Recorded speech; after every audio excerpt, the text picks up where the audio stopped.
ଆଜିର କ୍ଲାସକୁ ସମସ୍ତଙ୍କୁ ସ୍ୱାଗତ ଜଣାଉଛି। ଆଜିର ପ୍ରସଙ୍ଗ ହେଉଛି ରସବାଦ ବା ରସଚେତନା।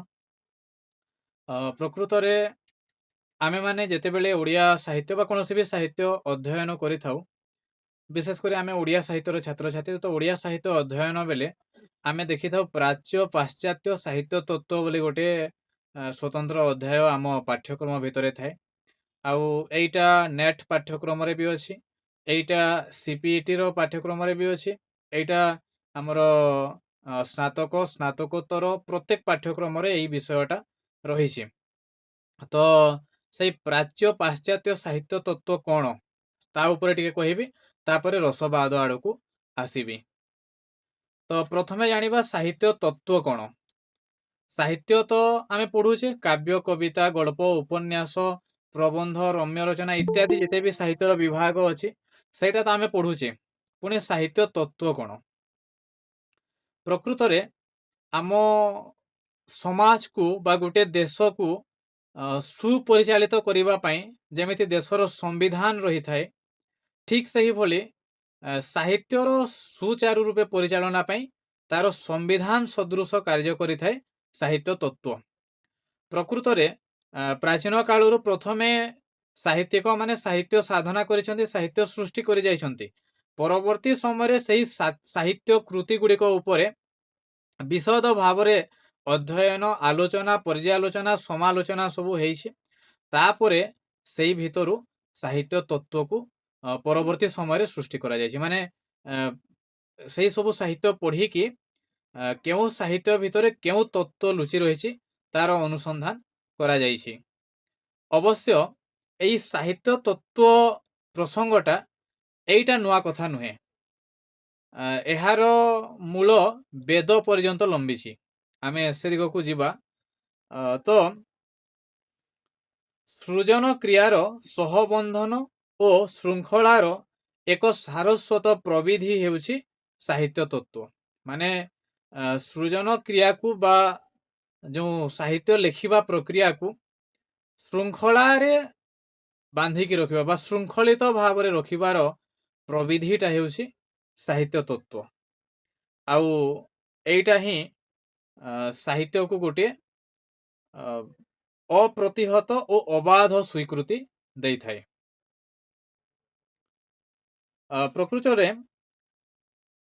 ସମାଲୋଚନାର ସାରସ୍ୱତ ମୂଲ୍ୟାୟନ ଦିଗରେ ସାହିତ୍ୟ ତତ୍ତ୍ୱ ହେଉଛି ଏକ ଆଦର୍ଶଗତ ମାନଦଣ୍ଡ। ମାନେ ଏଇ ସାହିତ୍ୟ ତତ୍ତ୍ୱ ଦ୍ୱାରା ହିଁ ପରବର୍ତ୍ତୀ କାଳର ସାହିତ୍ୟିକ ମାନେ ତଥା ସାହିତ୍ୟ ସମାଲୋଚକ ମାନେ ଗୋଟିଏ ଆଦର୍ଶ ରୂପେ ଏହାକୁ ଗ୍ରହଣ କରିପାରନ୍ତି ଆଉ ସେଇ ଧାରାରେ ନିଜକୁ ସାମିଲ କରିପାରନ୍ତି।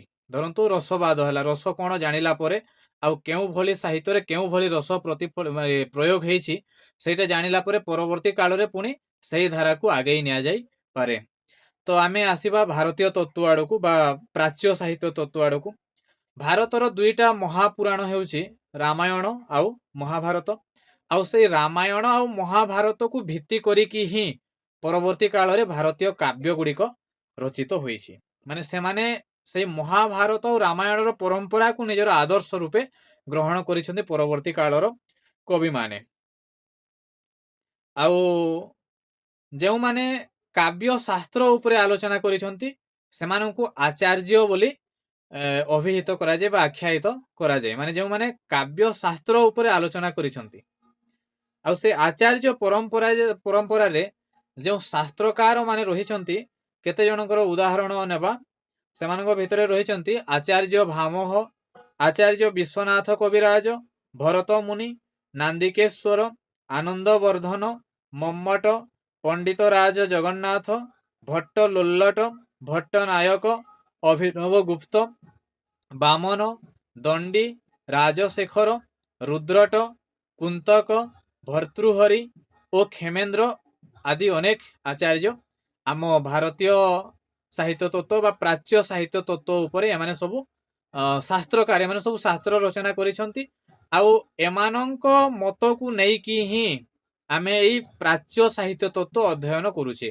ମାନେ ଯେତେ ବି ପଢିବା ପ୍ରାଚ୍ୟ ସାହିତ୍ୟ ତତ୍ତ୍ୱ ଭିତରେ ଏଇ ଆଚାର୍ଯ୍ୟ ଗଣଙ୍କ ମତାମତକୁ ନେଇକି ହିଁ ଆମେ ପଢିବା। ହୁଏତ ଆମେ ଯେଉଁ ବହି କିଣୁଛେ ସେଇ ବହିର ସ୍ରଷ୍ଟା ହେଉଛନ୍ତି ଆମ ଓଡ଼ିଶାର ଜଣେ ଜଣେ समालोचक बा जणे जणे पुस्तक प्रणेता किंतु सेमानंकर जो मतर मूल एई मानक ठारू ही आसीची। तो भारतीय काव्य तत्व को मुख्यतः 8 भागरे विभक्त करा जाए। कौन कौन सेटा? शब्द शक्तिवाद, रसवाद, रीतिवाद, गुणवाद, अलंकारवाद, ध्वनिवाद, वक्रोक्तिवाद, औचित्यवाद। आउ भी किछि किछि थाई पारे किंतु मुख्यटा हेउछि एई 8टा। आउ थरे कहि दोछि शब्द शक्तिवाद, रसवाद, रीतिवाद, गुणवाद, अलंकारवाद, ध्वनिवाद, वक्रोक्तिवाद आउ औचित्यवाद। तो एबे आमे आसीबा आजिर प्रसंग को जहा कि होछि रसवाद। एमानक भितरु गोटे सबुठारु गुरुत्वपूर्ण हेउछि रसवाद। तो आमे प्रथमे देखिबा रस संप्रदायर इतिहास। माने एबे मु आगुरु जेउ आलंकारिक बा आचार्य मानकर नाम कहिले एमाने समस्ते गोटिए धारार बा गोटिए संप्रदायर नुहंती। जेउ 8 प्रकार वाद कहिले बा जेउ 8 प्रकार साहित्य तत्वर कथा कहिले सेई 8 प्रकार तत्व पई 8 प्रकार संप्रदाय थिले। माने गोटे गोटे स्वतंत्र तत्व पई गोटे गोटे संप्रदायर विशिष्ट व्यक्ति माने थिले। माने से माने गोटे तत्व ऊपर ही विशेष करी आलोचना करूथिले बा तारो साधना करूथिले। तो सेई हिसाब रे देखिबा रस संप्रदायर इतिहास माने रसटा केउठारु आसीछि आ किभली भाबरे गतिशील हेछि आ एबे आम पाखरे पहुंचीछि। तो मु कहूथिली टिके आगुरु प्रकृत रे आम प्राच्य साहित्य तत्वटा वेद ठारु एहार आरंभ, वेद सहित एहार प्रत्यक्ष संपर्क रहिछि। तो जेते बेले भी प्राच्य साहित्य तत्व जेते भी रहिछि तार आलोचना बा अध्ययन कला बेले तार इतिहास अध्ययन कला बेले वेद पर्यंत जीवाकू होई थाए। तो रसवाद रे भी ठीक सही भली होइछि। प्रथमे देखिबा वेद रे रस शब्द प्रयोग हेछि कि नाही। तो आम भारतर प्राचीनतम ग्रंथ बोली ग्रहण करा जाए वेद को। आउ सेई वेद रे रस शब्द प्रयोग हेछि। केउ अर्थ रे हेछि? जल, दुग्ध, सार, बीर्य, सोमरस, स्वाद, काव्यरस, षडऋतु आउ शोणित एई सबु अर्थ रे वेद रे रस शब्द प्रयोग हेछि। तापरे वेदर परवर्ती गोटे प्रसिद्ध ग्रंथ हेउछि शतपथ ब्राह्मण। तो सेई शतपथ ब्राह्मण ग्रंथ रे रस शब्द काव्यरस बा छंदरस अर्थ रे प्रयुक्त होइछि। एई गुडी को ऊपर प्रश्न आसी पारे, एटा मने रखिबा दरकार। माने केउठारे केउ अर्थ रे व्यवहृत हेछि बा एमिति भी प्रश्न आसी पारे रस शब्द वेद रे निम्नतम मध्यरु केउ अर्थ रे व्यवहृत होई नाही। चारिटा माने तीनिटा देथिबो एई मु जेते कहली से भितरु आउ गोटे अलगाटा देथिबो। तो शतपथ ब्राह्मण रे काव्य रस बा छंद रस अर्थ रे रस शब्द व्यवहृत हेछि। आउ सेही शतपथ ब्राह्मण रे लेखा अछि प्रजापति मानवंकु अमृत रस पान कराइबा लागि छंदरे रस को अंतर्भुक्त कराइछंती। एटा शतपथ ब्राह्मण ग्रंथ रे लेखा हेछि, संस्कृत रे लेखा हेछि। तार ओडिया अनुवाद मु एठारे उपस्थापन करूछि। तो प्रजापति कोन करिसंती? मनुष्य माननकु अमृत पान कराइबा उद्देश्य रे छंद भितरे ही रस को अंतर्भुक्त करिसंती। माने सीधा कहबाकू गले छंद भितरे जे रसटा रहउछि सेटा हेउछि अमृत समतुल्य। आउ पुणे सेथिरे कहा जाइछि जेते रस सेते आत्मा। एटा भी सही शतपथ ब्राह्मण रे कहा जाइछि जेते रस सेते आत्मा। तापरे आउ गोटे ग्रंथ रहिछि तैत्तिरीय उपनिषद। आमे जानिछे वेद परे वेदांग उपनिषद एगुडा को हमर प्राचीन धर्म ग्रंथ। तो तैत्तिरीय उपनिषदर प्रसिद्ध सूत्र रसो वै सह, रसो वै सह। तो रसो वै सहर अर्थ हेउछि परमात्मा को रसर स्वरूप बोले एठारे कहा जाइछि। आउ एठारे पुणे कहा जाइछि जे ताहा आनंदर मूल। माने परमात्मा हेउछन्ति रसर स्वरूप आउ सेई रस पुणी आनंदर मूल बोले तैत्तिरीय उपनिषद रे कहा जाइछि। माने एथुरु बुझंतु जे एते प्राचीन कालरु रसर महत्व केते परिमाण रे गृहीत हेछि। माने सेई समयरु ही रसर प्राधान्य बा रसर महत्व स्वीकार करा जाइथिला। तापरे पुणे परवर्ती समय महर्षि यास्कଙ୍କ निरुक्तरे निरुक्त हेउछि तांको कृतिर नाम आउ तांको नाम हेउछि महर्षि यास्क। तो सेथिरे दुग्ध तुषार जल आदि अर्थरे रस शब्द व्यवहार करा जायछि। दुग्ध तुषार आउ जल इत्यादि अर्थरे निरुक्तरे रसर प्रयोग हेछि। तापरे महर्षि पाणिनि जे कि व्याकरण शास्त्रर प्रणेता, तो महर्षि पाणिनि व्याकरण रे रस धातु शब्द और आस्वादन अर्थरे व्यवहृत। धातु शब्द एवं ताहार आस्वादन सही अर्थरे रस शब्दर प्रयोग करिसंती पाणिनि तांकर व्याकरण रे। एई सबु परे भारतीय काव्य परंपरार मोटिके आगु जो कहउतले दुईटी महाग्रंथ रामायण आउ महाभारत। आमे जानिछे आदि रामायण बा मूल रामायण जाकि संस्कृत रामायण तार स्रष्टा हेउचंती वाल्मीकि। तो वाल्मीकि को रामायण भी करुण रसरु सृष्टि होइछि बोली ग्रहण करा जे। तार पछरे गोटे कहानी अछि, समस्त सेटा जानिथिबे, जो से गोटे दुख अनुभव करिथिले आ सेइथिरु एई ग्रंथटा से लिखिथिले। तापरे एबे आसीबा शास्त्रकार माननको आडको। आलंकारिक आनंद वर्धन जे कि जने शास्त्रकार, से शांत रस को महाभारतर अंगी रस रूपे स्वीकार करिसंती। प्रथम रसाचार्य भावरे दुई जनक नाम आसी थाए। जने होउछन्ति नंदिकेश्वर आउ जने भरत मुनि। किंतु नंदिकेश्वर प्रथम रसाचार्य हेबा कथाटा अप्रमाणित, माने तारो प्रमाण मिलिनी। माने से केउ ग्रंथरे रस संपर्कित विवेचना करिसंती तारो प्रमाण मिली नाही, सेथि पई तांको अप्रमाणित बोली कहा जाउछि। आउ भरत मुनिकर प्रमाण मिलिछि, सेथि पई तांको गृहीत माने ग्रहण करा जाय। साधारणतः प्रथम रसाचार्य भावरे भरत मुनि को ग्रहण करा जाय। तार कारण हेउछि भरत मुनि तांको नाट्य शास्त्र रे रस उपरे पुंखानुपुंख भावे विवेचना करिसंती। एबे जानिबा रस संप्रदायर बा रस सिद्धांतर प्रथम विरोधी आचार्य किए।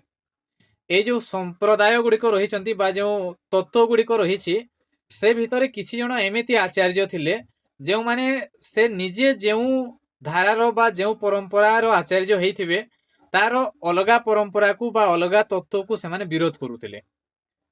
तो सही भली रस सिद्धांतर प्रथम विरोधी आचार्य हेउछंती भामह। काहे कि भामह थिले अलंकार संप्रदायर प्रतिष्ठाता। अलंकार संप्रदायर प्रतिष्ठाता थिले भामह, आउ से रस संप्रदायर प्रथम विरोधी आचार्य। तापरे अलंकारवादी आचार्य दंडी, रीतिवादी आचार्य बामन, एमाने भी रस उपरे किछि किछि आलोचना विवेचना करिसंती। आउ जने विशिष्ट आचार्य थिले रुद्रट। तो रुद्रट कहिसंती रस व्यतिरेक कविता निरस और निष्फल हो जाए। माने जो कविता रे रस न थाए सेटा रस बिना कौन हुए निरस और निष्फल, माने से कवितार आर किछि फल नाही। कविता कविता और कविता पदवाच्य नुहे जदि सेथिरे रस नाही। एई भली मत दउछंती कि रुद्रट। से कहउछंती रस व्यतिरेक कविता निरस और निष्फल हो जाए। तापरे आउ जने आचार्य महिम भट्ट, तांको ग्रंथर नाम हेउछि व्यक्ति विवेक। तो व्यक्ति विवेक ग्रंथरे महिम भट्ट कहउछंती से रस को काव्यर आत्मा बोली स्वीकार करिसंती। रस को काव्यर आत्मा बोली स्वीकार करिसंती कि महिम भट्ट। पंडितराज जगन्नाथ से रस उपरे गोटे गुरुत्वपूर्ण मत देइछंती जाकि मने रखिबा उचित। पंडितराज जगन्नाथ से कहउछंती समुचित और ललित रचना रे मनोहर काव्य रे विभावादी जेतेबेले प्रतिपादित हुए सेतेबेले ताहा सहृदय हृदय रे आलोड़न सृष्टि करिथाय। समुचित और ललित रचना रे मनोहर काव्य रे विभावादी जेतेबेले प्रतिपादित हुए। विभावादी अर्थात कोन जो भाव गुड़िक रही विभाव अनुभाव संचारी भाव, से भाव गुड़िक जेतेबेले प्रतिपादित हुए सेतेबेले ताहा सहृदय हृदय रे आलोड़न सृष्टि करे। माने हृदय रे सहृदय व्यक्ति मानक हृदय रे सेटा ଆଲୋଡ଼ନ ସୃଷ୍ଟି କରେ ବୋଲି କହିଛନ୍ତି ପଣ୍ଡିତ ରାଜ ଜଗନ୍ନାଥ। ସେ ସଂସ୍କୃତରେ କହିଛନ୍ତି, ମୁଁ ତାର ଅନୁବାଦ ନେଇ ଆସିଛି। ରସ ଉପରେ ସବୁଠାରୁ ବେଶୀ ବିଶ୍ଳେଷଣାତ୍ମକ ତଥା ବିସ୍ତୀର୍ଣ୍ଣ ବିବେଚନା କରିଥିବା ଆଚାର୍ଯ୍ୟ ହେଉଛନ୍ତି ବିଶ୍ୱନାଥ କବିରାଜ। ତାଙ୍କର ସାହିତ୍ୟ ଦର୍ପଣରେ ସେ ରସ ଉପରେ ବିଶେଷ ଭାବରେ ଆଲୋଚନା କରିଛନ୍ତି।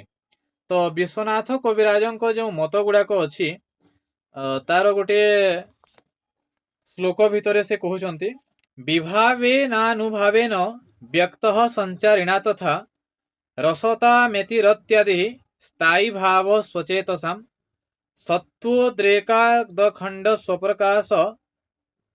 ସ୍ୱପ୍ରକାଶାନନ୍ଦ ଚିନ୍ମୟ ବେଦ୍ୟାନ୍ତର ସ୍ପର୍ଶ ଶୂନ୍ୟ ବ୍ରହ୍ମା ସ୍ୱାଦ ସହୋଦର ଲୋકોତ୍ତର ଚମତ୍କାର ପ୍ରାଣ କୈଶ୍ଚିତ୍ ପ୍ରମାତୃଭିଃ ସ୍ୱାକାର ବଦ ଭିନ୍ନ ତ୍ୱେନ ଅୟମା ସ୍ୱାଦ୍ୟତେ ରସଃ।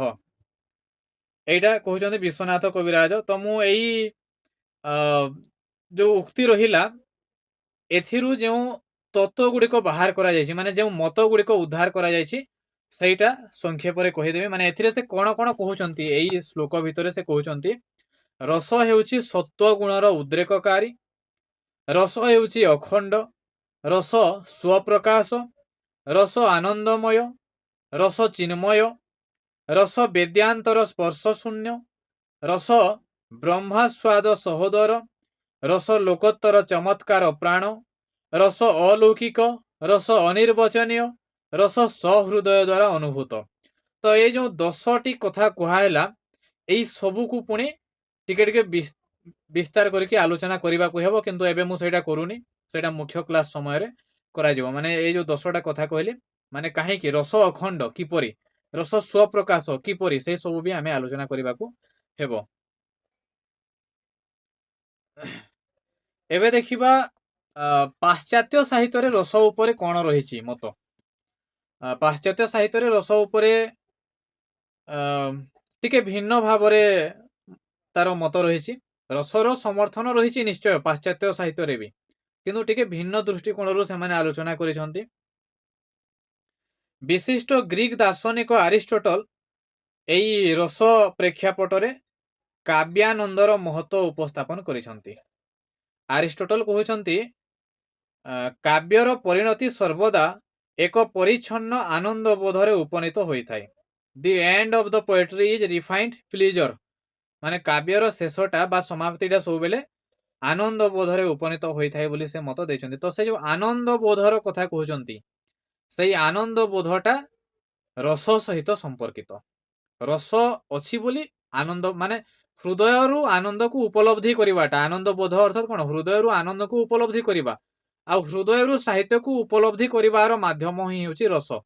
ତ ପରୋକ୍ଷ ଭାବରେ ସେ ରସର କଥା ହିଁ ଏଇଟା କହୁଛନ୍ତି।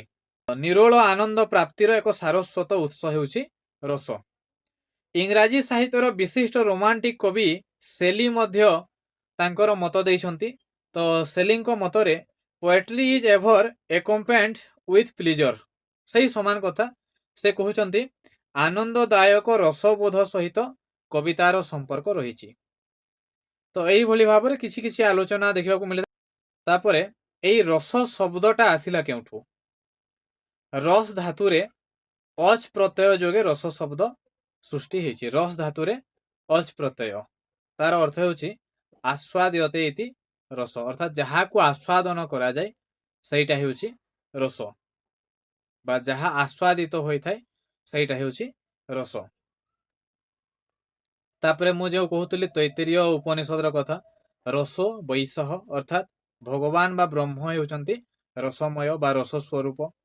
ଏଇ ରସବାଦ ସମ୍ପର୍କିତ ପ୍ରଥମ ଶାସ୍ତ୍ରୀୟ ବିବେଚନା ଭରତ ମୁନିଙ୍କ ନାଟ୍ୟଶାସ୍ତ୍ରରେ ଦେଖିବାକୁ ମିଳେ। ନାଟ୍ୟଶାସ୍ତ୍ରରେ ଭରତ ମୁନି କହୁଛନ୍ତି, ବିଭାବାନୁଭାବ ବ୍ୟଭିଚାରୀ ସଂଯୋଗାଦ୍ରସ ନିଷ୍ପତ୍ତି, ଅର୍ଥାତ ବିଭାବ, ଅନୁଭାବ ଆଉ ବ୍ୟଭିଚାରୀ ଭାବର ସଂଯୋଗରେ ରସ ନିଷ୍ପତ୍ତି ହୋଇଥାଏ। ଆଉ ଏଇ ରସର ନିଷ୍ପତ୍ତିକୁ ନେଇକି ବା ରସର ଉତ୍ପତ୍ତିକୁ ନେଇକି ବିଭିନ୍ନ ମତବାଦ ସବୁ ରହିଛି। ତ ମୁଖ୍ୟତଃ 4ଟି ମତବାଦ ଆମ ଅଧ୍ୟୟନ ପରିସରକୁ ଆସିଥାଏ। ଗୋଟିଏ ହେଉଛି ଭଟ୍ଟ ଲୋଲ୍ଲଟଙ୍କ ଉତ୍ପତ୍ତିବାଦ ବା ତାହାକୁ ଆରୋପବାଦ ବୋଲି କୁହାଯାଏ। ଦ୍ୱିତୀୟଟା ହେଉଛି ଶ୍ରୀ ଶଙ୍କୁକଙ୍କ ଅନୁମିତିବାଦ, ତାହାକୁ ଅନୁମାନବାଦ ବୋଲି ବି କୁହାଯାଏ। ଭଟ୍ଟ ନାୟକଙ୍କ ଭୁକ୍ତିବାଦ ବା ତାହାକୁ ଭୋଗବାଦ ବୋଲି ବି କୁହାଯାଏ। ଅଭିନବ ଗୁପ୍ତଙ୍କ ଅଭିବ୍ୟକ୍ତିବାଦ ବା ବ୍ୟକ୍ତିବାଦ ବା ଆସ୍ୱାଦନବାଦ। ତ ଏଇ ଚାରିଟି ମତବାଦ ଯାହାକି ରସର ନିଷ୍ପତ୍ତି ସମ୍ପର୍କୀୟ ମତାମତ। ତ ଏହା ଉପରେ ବି ବିସ୍ତୀର୍ଣ୍ଣ ଅଧ୍ୟୟନ ଦରକାର, ମାନେ ଚାରିଟା ଉପରେ ଗୋଟେ ଗୋଟେ ସ୍ୱତନ୍ତ୍ର ଅଧ୍ୟୟନ ଦରକାର। ତ ତା ଭିତରକୁ ବି ମୁଁ ଆଜି ବିଶେଷ ଭାବରେ ଯିବିନି, ସଂକ୍ଷେପରେ କିଛି କିଛି କହିବି ଏହା ଉପରେ। ଆମେ ଜାଣିଲେ ମାନେ ନାମରୁ ହିଁ ଜାଣିଗଲେ କେଉଁ ମତବାଦର ପ୍ରବର୍ତ୍ତକ କିଏ ଅଟନ୍ତି। ଉତ୍ପତ୍ତିବାଦର ପ୍ରବର୍ତ୍ତକ ଅଟନ୍ତି ଭଟ୍ଟ ଲୋଲ୍ଲଟ। ଆଉ ସେ କହିଛନ୍ତି ମୂଳ ଚରିତ୍ର ଠାରେ ରସର ଉତ୍ପତ୍ତି ହୋଇଥାଏ ବୋଲି ସେ କହିଛନ୍ତି। ତାପରେ ଅନୁମିତିବାଦର ପ୍ରବର୍ତ୍ତକ ହେଉଛନ୍ତି ଶ୍ରୀ ଶଙ୍କୁକ। ସେ ହେଉଛନ୍ତି ନ୍ୟାୟଶାସ୍ତ୍ରବିଦ ବା ନୈୟାୟିକ ବୋଲି କୁହାଯାଏ। ଭୁକ୍ତିବାଦର ପ୍ରବର୍ତ୍ତକ ହେଉଛନ୍ତି ଭଟ୍ଟନାୟକ। ଆଉ କୁହାଯାଏ ସେ ଭୁକ୍ତିବାଦର ପ୍ରତିଷ୍ଠା କରିଛନ୍ତି କାହା ଅନୁସାରେ? ସାଂଖ୍ୟ ମତ ଅନୁସାରେ। ଅଭିବ୍ୟକ୍ତିବାଦର ପ୍ରବର୍ତ୍ତକ ହେଉଛନ୍ତି ଅଭିନବ ଗୁପ୍ତ। ଏଇ ବାଦ ଗୁଡିକ ଭିତରେ ବହୁତ ତଥ୍ୟ ରହିଛି, ସେ ଭିତରକୁ ମୁଁ ଆଜି ଯାଉନି, ସମୟ ବି କମ ଅଛି, ଆଉ ବଡ଼ ବଡ଼ ପ୍ରସଙ୍ଗ ଏଇଟା। ତାପରେ ରସ ଅଧ୍ୟୟନ ବେଲେ ଭାବ ବିଷୟରେ ଜାଣିବାକୁ ହୁଏ। ରସର ମୁଖ୍ୟ ଅଙ୍ଗ ହେଉଛି ଭାବ। ଭାବର ଅର୍ଥ ହେଉଛି ସ୍ଥିତି। ଆଉ ଯୋଉ ସ୍ଥାୟୀ ଭାବ, ଅନୁଭାବ, ବିଭାବ, ସଞ୍ଚାରୀ ଭାବ, ଏଇ ଚାରି ପ୍ରକାର ଭାବ ମଧ୍ୟରୁ ଶ୍ରେଷ୍ଠ ଭାବ ହେଉଛି ସ୍ଥାୟୀ ଭାବ। ସଂସ୍କାର ବା ବାସନାକୁ ସ୍ଥାୟୀ ଭାବ ବୋଲି କୁହନ୍ତି, ଯାହା ସବୁଦିନ ସ୍ଥାୟୀ ହେଇକି ରହେ, ସେଇଟା ସ୍ଥାୟୀ ଭାବ। ତ ନାଟ୍ୟଶାସ୍ତ୍ର ଅନୁସାରେ ସ୍ଥାୟୀ ଭାବର ଉଦାହରଣ ହେଉଛି ରତି, ହାସ, ଶୋକ, କ୍ରୋଧ, ଉତ୍ସାହ, ଭୟ, ଯୁଗୁପ୍ସା। ଭରତ ମୁନି ତାଙ୍କ ନାଟ୍ୟଶାସ୍ତ୍ରରେ 8 ପ୍ରକାର ରସ ବିଷୟରେ ଆଲୋଚନା କରିଛନ୍ତି। ତ 8 ପ୍ରକାର ରସର 8 ପ୍ରକାର ସ୍ଥାୟୀ ଭାବ ରହିଛି।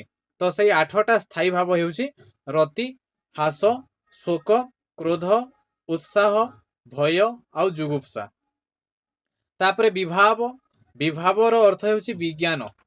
ବାଚିକ, ଆଙ୍ଗିକ ଓ ସାତ୍ଵିକ ଅଭିନୟ ଦ୍ୱାରା ଚିତ୍ତବୃତ୍ତିର ବିଭାବନ ଜ୍ଞାପନ କରିବାର ହେତୁ, କାରଣ ବା ନିମିତ୍ତକୁ ବିଭାବ କୁହାଯାଏ। ମାନେ ଜଣଙ୍କର ମନ ଭିତରେ ବା ଚିତ୍ତ ଭିତରେ ଗୋଟିଏ ଭାବନା ସୃଷ୍ଟି କରିବା ପାଇଁ ଯେଉଁ ଉଦ୍ୟମ କରାଯାଏ, ଯେଉଁ ଅଭିନୟ କରାଯାଏ, ସେଇଟା କେମିତି ବାଚିକ ହେଇପାରେ, ଆଙ୍ଗିକ ହେଇପାରେ, ସାତ୍ଵିକ ହେଇପାରେ। ତ ସେଇ ପ୍ରବୃତ୍ତି ବା ସେଇ ପ୍ରଚେଷ୍ଟା, ସେଇଟା ହେଉଛି କ'ଣ? ବିଭାବ। ବିଭାବ ପୁଣି ଦୁଇ ପ୍ରକାର, ଆଲମ୍ବନ ବିଭାବ ଆଉ ଉଦ୍ଦୀପନ ବିଭାବ। ତାପରେ ରହିଛି ଅନୁଭାବ। ଅନୁର ଅର୍ଥ ହେଉଛି ପଶ୍ଚାତ, ଅର୍ଥାତ୍ ଭାବକୁ ଯିଏ ଅନୁସରଣ କରେ, ଭାବର ପଛେ ପଛେ ଯିଏ ଯାଏ, ସେଇଟା ହେଉଛି ଅନୁଭାବ। ମୁଁ ସଂକ୍ଷେପରେ ସବୁ କହୁଛି, ଏଇଟା ସବୁ ମାନେ ଗଭୀର ପ୍ରସଙ୍ଗ। ଯେତେବେଳେ ମୁଖ୍ୟ କ୍ଲାସ ହେବ ଏହା ଉପରେ ବିସ୍ତୀର୍ଣ୍ଣ ବ୍ୟାଖ୍ୟା କରାଯିବ।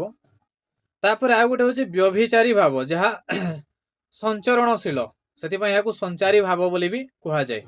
ତାପରେ ରହିଛି ରସର ପ୍ରକାର ଭେଦ। ଭରତ ମୁନିଙ୍କ ନାଟ୍ୟଶାସ୍ତ୍ର ଅନୁସାରେ ରସର ସଂଖ୍ୟା 8 ମୁଁ ଆଗରୁ କହିଛି। କ'ଣ କ'ଣ ସେଇଟା?